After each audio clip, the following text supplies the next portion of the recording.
PGXPG. Prologue.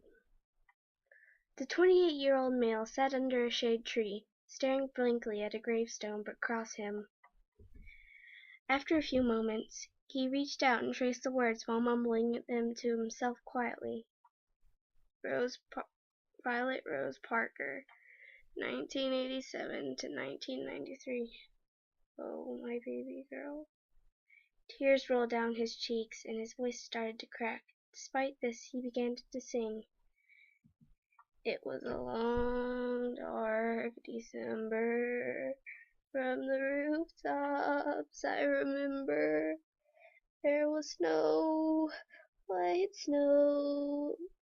The man sniffled and wiped a couple tears away, not noticing the transparent form of a little girl sitting on the gravestone. Clearly I remember, from the windows they were watching as we froze down below. The girl looked sadly on as the man slowly broke down. It was hard for her to see him like this, but she knew she couldn't intervene.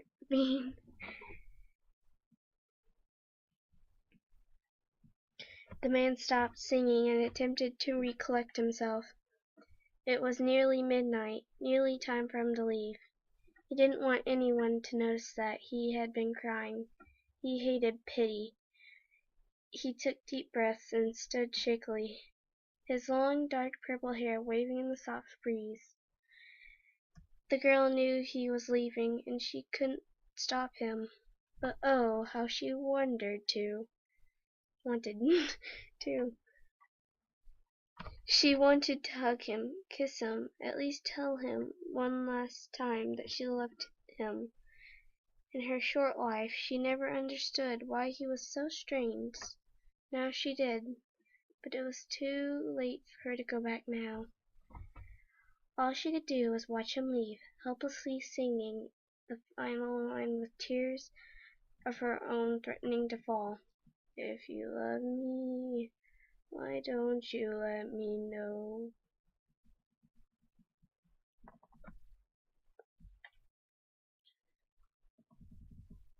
Chapter 1. Faded Memories. Scott's Point of Vision. I sighed and looked at my watch for the 100th time. 12:32. Vincent was late for the third time this week, right as I assumed that he wasn't going to show. I ran in, gripping his messenger bag tightly and panting. Sorry, I'm late. I had to do something. It's fine, Vince. Better late than never, I suppose. I slid the tablet over to him, taking a good look at his face. Hey, you okay? What? Yeah, I'm fine. Why? Your eyes are all puffy and red. You've been crying. No, I haven't. I don't cry. I stared at him for a moment, then sighed. Fine. Just watch the cameras. I flashed the light down the hall, annoyed that Vincent wouldn't tell me what was going on. Maybe he lost someone close to him? Then again, I never really saw him as caring about your family type. But you couldn't know with Vincent. At about 3 a.m., he started gently humming as he flipped through the camera screens, oblivious to his surroundings. I listened, mesmerized by the haunting, yet beautiful and sad melody. He seemed to notice my blank stare and started squirming uncomfortably. The humming kissing, Scott. Oh, sorry. What? What song was that, Vince? It's not important. I could tell this was his sensitive subject for him, which meant something was definitely up. He excused himself to the break room, where he would probably be making a shit ton of toast. It was 5 a.m. now, and Vince hadn't come back from the break room. I could feel panic rising up in my chest as I slowly stood up. He should have been back by now. He should have finished his goddamn toast and be in the office trying to flirt with me. I made my way through the maze-like pizzeria in the direction of the break room. Damn it, Vince! Why do you make me feel like this?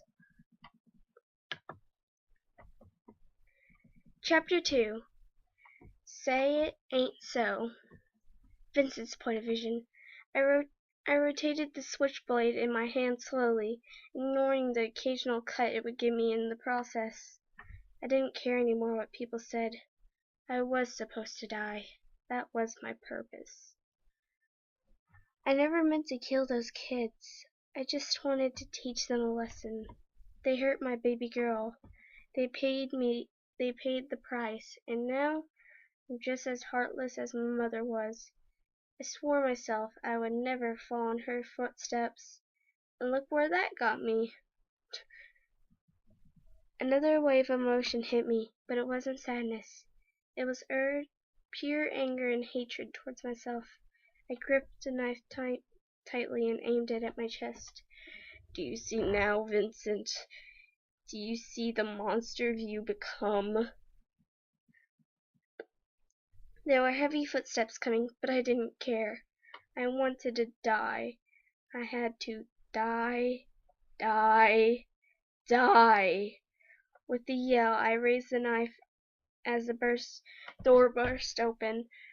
I made no hesitation to stab myself and brace for the fall. I could hear Scott screaming, and I braced myself further. But nothing came. I opened my eyes to see that the knife was. Damn it, I missed completely. With a small groan, I stood up and yanked the knife out, hurling at the wall. The wound in my stomach immediately started to seal itself. Scott ran over and hugged me tightly, his tears soaking my shirt. Don't ever do that again, you idiots! He then started fussing over the wound, which was no longer there. Thank God. Vincent, if you do that again, I'll kill you myself, you dipshit. I am sorry, but I have to die. I hesitantly wiped at my eyes. Fucking tear ducts. No, you don't. Not like this. No one has to die. People die, Scott. It's normal. No! That's it. I'm staying with you. No questions. He crossed his arms and gave me a hard stare. I felt cold frozen for a minute as his green-gray eyes pierced my silver eyes. Scott? He sighed and ran a hand through his hair. I can't lose someone else. Neither can I.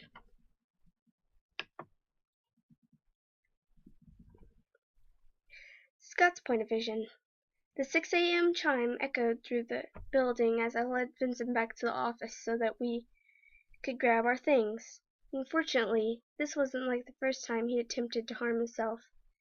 It was usually ended up with either him missing completely, he had horrible aim nowadays, or me bursting in and stopping him at the last minute. I watched him closely as he slung his bag over his shoulder. Okay, I'm driving. We need to run by my apartment and pick up a few things. He merely nodded and huddled close to me. Geez, the man was a wreck. Did you walk today? Yeah, could we also go by that hill on the turn at Sadie Street? I nodded and took his hand, blushing slightly. What the fuck are you doing, Scott? I hesitantly let go and slapped myself. Sorry. He shook his hand and grabbed my hand, making me blush even more. What's on that hill that's so important to you? I don't really want to talk about it.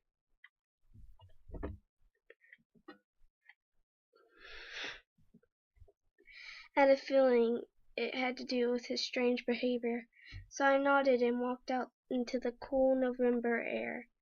It was usually warm, which usually meant a thunderstorm. Hooray for me.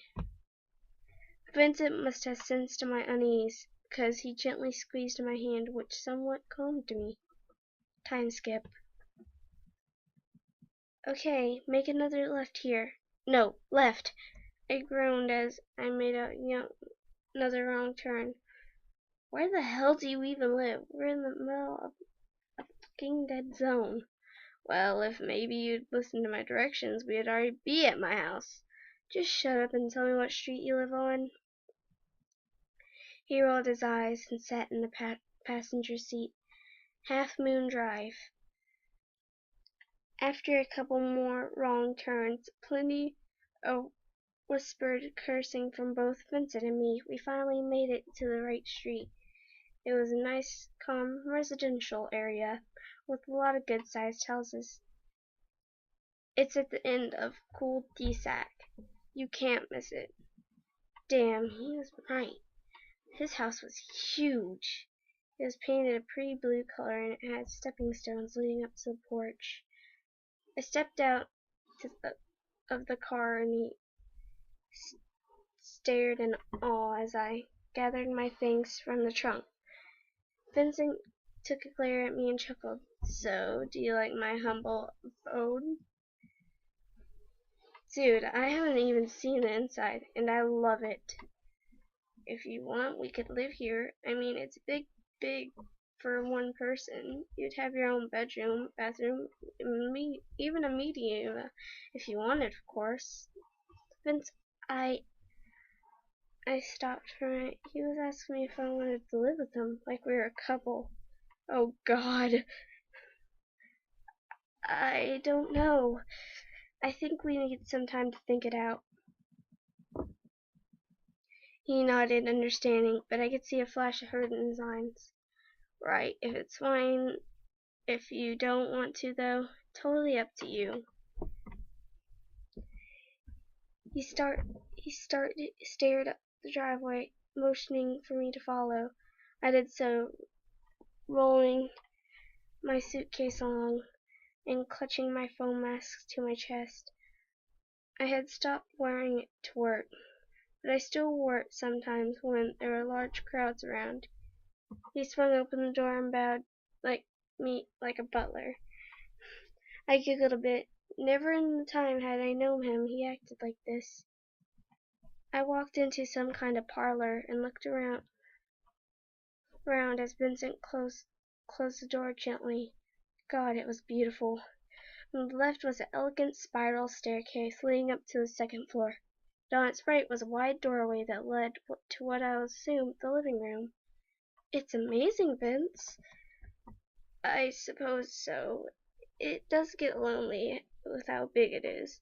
Anyways, put your things right there and I'll show you around. He smiled and ran up the stairs first, slipping off his shoes and kicking them down. Thankfully, he missing me by a long shot. This was going to be an interesting experience for me.